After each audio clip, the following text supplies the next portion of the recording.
What if the most important battle of the 2026 Formula One era isn't happening on the track, but behind closed doors, inside boardrooms, factories, and private meetings fans never see?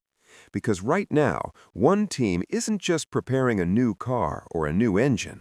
Aston Martin may be quietly preparing to dismantle Red Bull's entire competitive advantage, not by beating them purely on performance, but by targeting the people, the structure, and the ecosystem that made Red Bull dominant in the first place.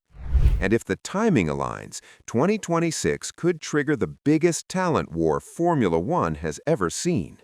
Before we go any further, if you enjoy deep, behind-the-scenes F1 analysis that goes beyond headlines and actually explains why teams move the way they do, make sure to hit the like button and subscribe.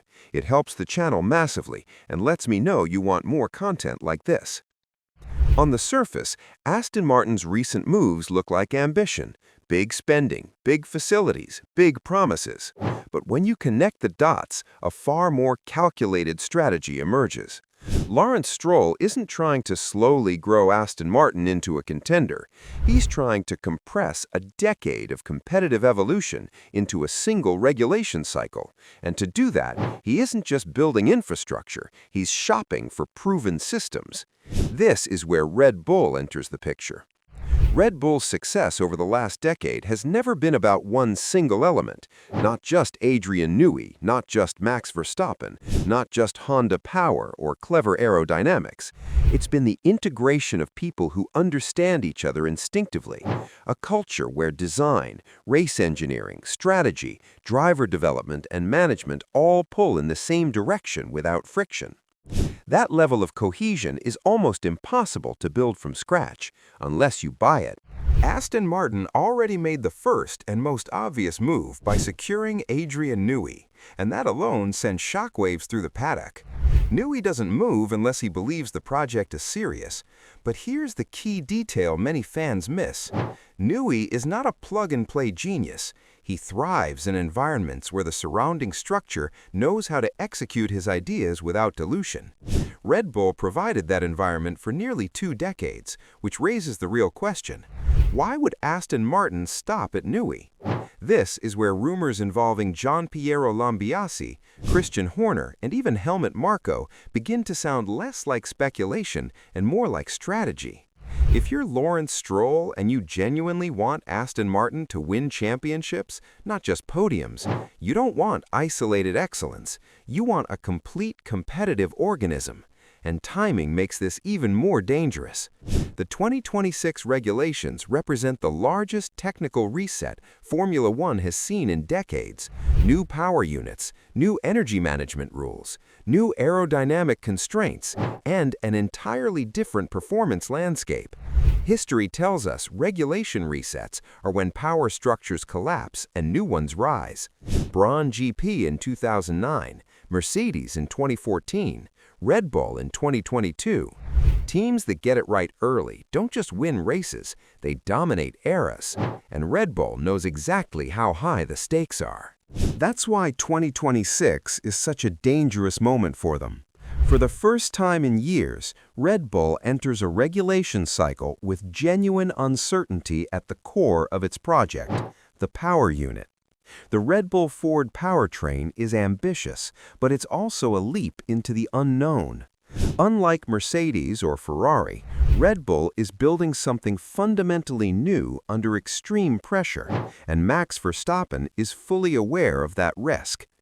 Verstappen's contract includes performance-related exit clauses tied to competitiveness, and that's not rumor, that's fact.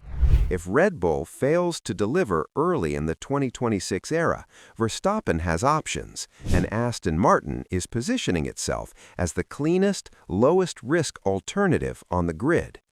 A works Honda power unit, Adrian Newey designing the car, a brand new factory, a state-of-the-art wind tunnel, massive financial backing, and potentially familiar leadership figures who already know how Verstappen works. This isn't about money, it's about certainty. Drivers at Verstappen's level don't gamble their prime years on hope. They move where confidence exists, and Aston Martin's strategy appears designed to remove as many unknowns as possible by recreating a proven environment rather than inventing a new one. That's where personnel become explosive. Gianpiero Lambiase isn't just a race engineer, he's one of the most influential voices in Verstappen's career. Their communication and trust are unmatched, and offering him a senior role with long-term influence could make sense professionally and personally.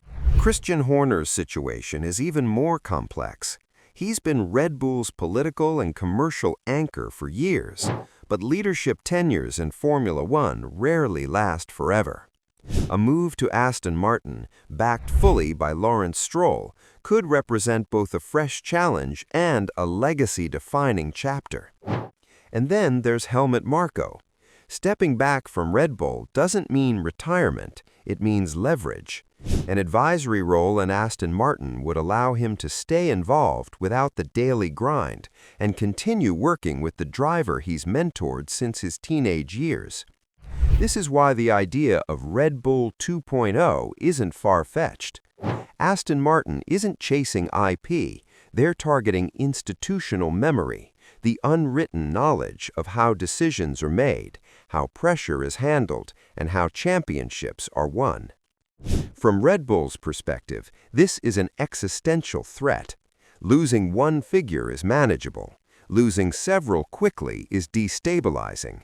Losing Verstappen alongside them would be catastrophic. For Aston Martin, the upside is enormous. They go from ambitious outsider to instant title contender. Sponsors line up, media narratives flip overnight, and Lawrence Stroll's investment is validated as strategy, not spending. But none of this happens unless Red Bull stumbles in 2026. If the power unit delivers, stability wins. If it doesn't, uncertainty spreads, and uncertainty is where dynasties begin to erode. The next 12 to 18 months will define everything. Even rumors alone can shift behavior, and once doubt creeps in, loyalty becomes conditional. Aston Martin doesn't need Red Bull to collapse, they just need a crack, enough hesitation to make movement rational, enough opportunity to strike. And if 2026 exposes even a small weakness, the consequences could reshape Formula One for an entire decade. So the real question isn't whether Aston Martin is circling Red Bull. They clearly are. The real question is whether Red Bull can execute cleanly, move fast enough, and stay united long enough to avoid becoming the center of F1's biggest talent war. If you enjoyed this deep dive and want more high-level F1 analysis like this, make sure to like the video, subscribe to the channel, and share your thoughts in the comments below.